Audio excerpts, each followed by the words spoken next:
Bem-vindos a mais uma aula de ciências. Eu sou a professora Jéssica e na aula de hoje nós veremos sobre os ácidos, bases e sais. Vamos lá? Então, para a gente começar, vamos tratar um pouquinho sobre funções químicas. O que são isso e quais são as funções que nós vamos estudar hoje? Quando a gente fala das substâncias de uma maneira geral, a gente tem que lembrar que existem várias substâncias. E essas substâncias elas vão estar divididas em grupos e esses grupos são aí o que a gente chama de funções químicas. E essas funções químicas a gente pode estar definindo como um conjunto de substâncias químicas que vão apresentar propriedades químicas semelhantes, isso porque elas vão ter semelhanças estruturais, ou seja, estruturalmente falando, se a gente for comparar, a gente vai ver que ela tem aí alguns componentes bem parecidos. E quando a gente fala dessas funções químicas, nós vamos ver que nós temos duas, que vão ser as funções inorgânicas e as funções orgânicas. Hoje nós vamos tratar sobre as funções inorgânicas, mais especificamente sobre os ácidos, bases e sais. Vamos ver aí então de uma forma mais esmiuçada sobre cada um deles. Antes de chegar nessa parte de ácido, de base, de sais, eu vou lembrar com vocês o conteúdo de compostos iônicos, para fazer sentido alguns termos que eu vou utilizar quando estiver descrevendo cada uma dessas funções inorgânicas. Então, quando a gente fala dos compostos iônicos, o que é importante a gente saber? Primeiramente, que quando a gente fala de um átomo, ele tem três estruturas básicas. Um átomo ele vai ser formado aí pela eletrosfera, que é a parte externa. Nessa eletrosfera, a gente vai encontrar os elétrons, que ele é carregado negativamente, ou seja, ele tem uma partícula negativa. E no interior dos átomos, bem no centro, nós temos aí os nêutrons e os prótons. Os nêutrons são aquelas partículas que não têm carga alguma. E os prótons são aquelas partículas carregadas positivamente, por isso são representados pelo sinal de mais. Então vamos entender sobre isso. Quando a gente fala sobre os átomos, eles podem em alguns momentos perder ou receber elétrons, ou seja, eles podem ficar carregados positivamente, porque a quantidade de prótons vai ser superior à quantidade de elétrons, ou eles podem ficar carregados negativamente, que é quando a quantidade de elétrons for superior à quantidade de prótons. E às vezes eles podem estar neutros também.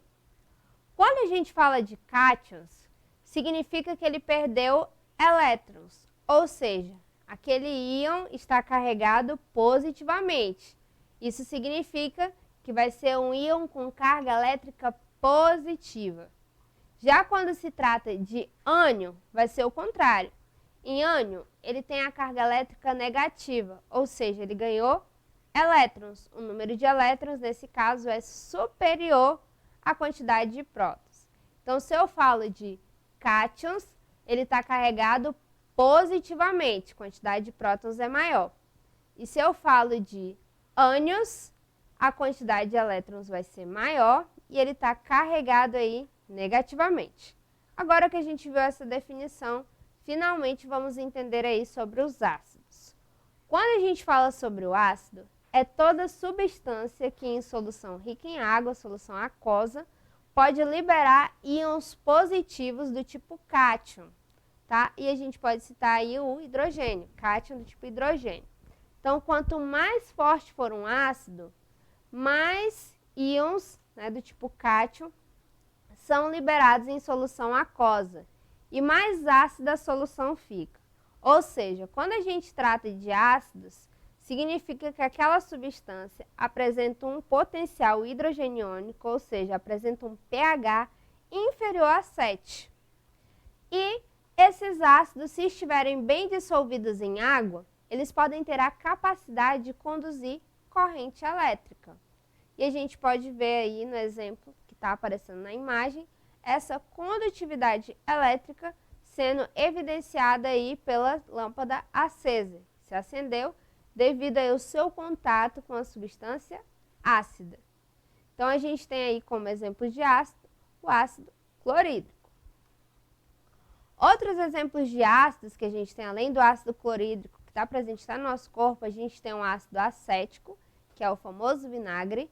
Temos o ácido fosfórico, o ácido carbônico, temos também o ácido fluorídrico, o ácido sulfúrico, o ácido sulfídrico, o nítrico e o cianídrico. Esses ácidos é importante a gente lembrar que nem todos a gente pode fazer o manuseio no nosso dia a dia livremente, porque alguns, devido ao seu pH ser muito baixo, ou seja, devido à sua acidez, ele pode ter uma ação corrosiva sobre a nossa pele. E para manuseá-la a gente precisa ter equipamentos de segurança para evitar aí danificações na nossa própria pele. Já a respeito das bases, o que é importante a gente trazer sobre isso? Que base, diferentemente do ácido, que a gente tratava aí de cátions, né, tratava de íons positivos, as bases vão ser toda substância que em solução aquosa vai originar íons negativos, como exemplo, o ânion hidroxila. Então, lá nos ácidos, liberava apenas o cátion, né, do tipo hidrogênio. E aqui a gente já está falando do agrupamento de oxigênio com hidrogênio. E o que isso significa? Quanto maior a concentração de hidroxila em uma solução, maior vai ser o pH da solução. Ou seja, enquanto os ácidos o pH é inferior a 7, em base esse pH ele é maior que 7. E como exemplo a gente tem aí a soda cáustica. Outros exemplos que a gente tem vão ser o hidróxido de sódio, o hidróxido de magnésio, o hidróxido de amônio e o hidróxido de cálcio.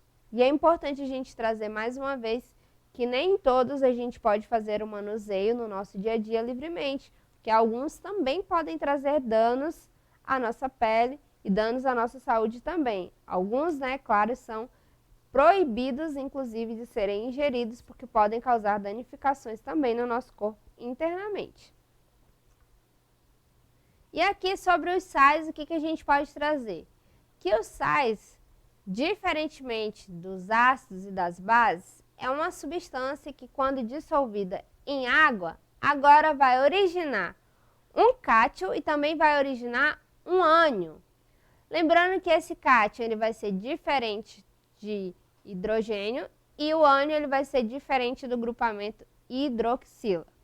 E aí o que é importante a gente trazer? Que enquanto os ácidos podiam, né, conduzir eletricidade, os sais em estado sólido não fazem isso. Só se ele estiver dissolvido em água que ele vai ter essa capacidade. Aqui para mostrar para vocês que às vezes a gente pode neutralizar algumas substâncias, por exemplo, se juntar ácido com base, a gente vai ter aí como resultado sal e água, tá? Ou seja, a gente pode conseguir, às vezes, neutralizar algumas substâncias desde que a gente faça a mistura corretamente. E aqui alguns exemplos de sais que a gente pode citar.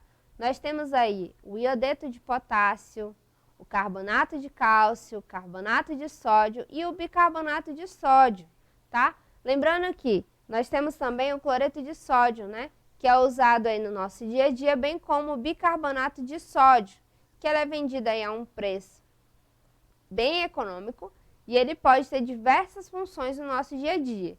Então, muitos dos exemplos que foram citados, tanto de ácidos, quanto de bases, quanto de sais, alguns a gente de fato não tem um acesso livremente e tem que ter todo um cuidado na hora de manuseio, mas não são todos, porque alguns estão presentes no nosso dia a dia. E aí, continuando, além de ácidos, de bases, de sais, é importante a gente entender também isso do pH. Como é que a gente faz para entender sobre esse potencial hidrogeniônico? O que é isso, né? A gente pode usar algumas substâncias como indicador. E esses indicadores são substâncias que, através da cor, a gente vai conseguir interpretar se trata de uma substância ácida ou uma substância básica. E aí existem vários parâmetros, várias formas de conferir isso. Pode ser o papel tornassol, pode ser a solução de fenolfitalina ou pode ser indicadores de ácido base. Tem uma forma bem simples da gente verificar se trata de uma substância ácida ou se trata de básico.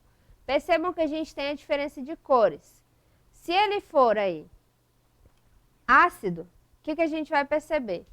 Que ele pode chegar até a um tom avermelhado.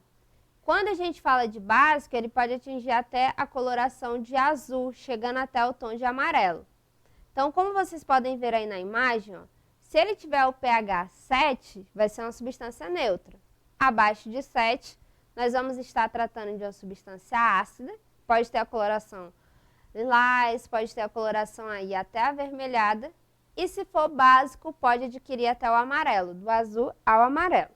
Existe uma forma bem simples de fazer isso, utilizando aí as ancianinas que estão presentes no repolho roxo. Como é que a gente faz? Você pega o repolho roxo com 1 litro de água no liquidificador, ou você pode simplesmente pegar algumas folhas de repolho roxo e acrescentar água e levar ao fogo. E aí depois que a água começar a ferver, você vai retirar essa água, que você vai ver que vai sair na coloração roxa, porque as folhas vão perder essa substância. Depois que você pegar esse líquido e conseguir extraí-lo, é só você misturar com algumas substâncias que você vai conseguir descobrir se trata de uma substância básica ou uma substância ácida. Por exemplo, se você misturar com o vinagre e o limão, essa tinta, né, que você extraiu com água, você vai ver que se misturar com o vinagre ou limão por serem ácidos, podem ter uma coloração aí, ó, até avermelhada. Agora, se de repente você juntar com água sanitária, pode atingir até um tom de amarelo. Então, tem como a gente conferir a partir simplesmente aí das folhas do repolho roxo. E, para a gente finalizar a nossa aula, nós temos o nosso exercitando. Na primeira questão, pergunta assim: o que são funções químicas e como podemos classificá-las? Já na questão 2, nós temos: para combater a acidez estomacal causada pelo excesso de ácido clorídrico, costuma-se ingerir um antiácido. Das substâncias abaixo encontradas em nosso cotidiano, a mais indicada para combater a acidez vai ser: letra A, refrigerante, letra B, vinagre, letra C, água com limão ou letra D, leite de magnésio. E aí, qual que é a resposta correta? Nesse caso, gente, ao se tratar da questão 1, que são funções químicas e como podemos classificá-las, a gente vai ver que são grupos de substâncias que vão apresentar propriedades químicas semelhantes, tá? E aí a gente vai observar que elas podem ser divididas, podem ser caracterizadas, né, por serem ácidos, bases ou sais. Em relação à questão 2, como é que a gente pode, né, tentar controlar o excesso de acidez estomacal, a gente poderia utilizar aí o leite de magnésia para tentar neutralizar essa substância, tá bom? E, continuando aí, na nossa questão 3, nós temos: com relação às características dos ácidos, analise as afirmativas abaixo e assinale a alternativa que corresponde às corretas. Número 1, tem poder corrosivo. Número 2, são capazes de neutralizar bases. Número 3, são compostos por 2 elementos químicos. Ou número 4, formam soluções aquosas condutores de correntes elétricas. A gente teria que marcar na alternativa quais são as corretas. E por último, na questão 4, a redução de edemas provocadas por picadas de abelhas e vespas pode ser feita por meio de reações de neutralização. Sabendo que o veneno injetado pelo ferrão da abelha é ácido, o que pode ser feito para neutralizar? E aí? Nesse caso, gente, em relação aí à primeira questão, né, que perguntava as características dos ácidos, as afirmativas corretas seriam a da letra B, 2 e 4, ou seja, elas são capazes de neutralizar bases e formam soluções aquosas que podem conduzir corrente elétrica. E por último, né, como é que a gente poderia neutralizar o ferrão? Seria aí aplicando no local da picada o leite de magnésio para neutralizar, já que é uma substância básica. Então, essa foi a nossa aula de hoje. Vocês podem acessá-la mais vezes lá na plataforma Eduque. Até a próxima aula!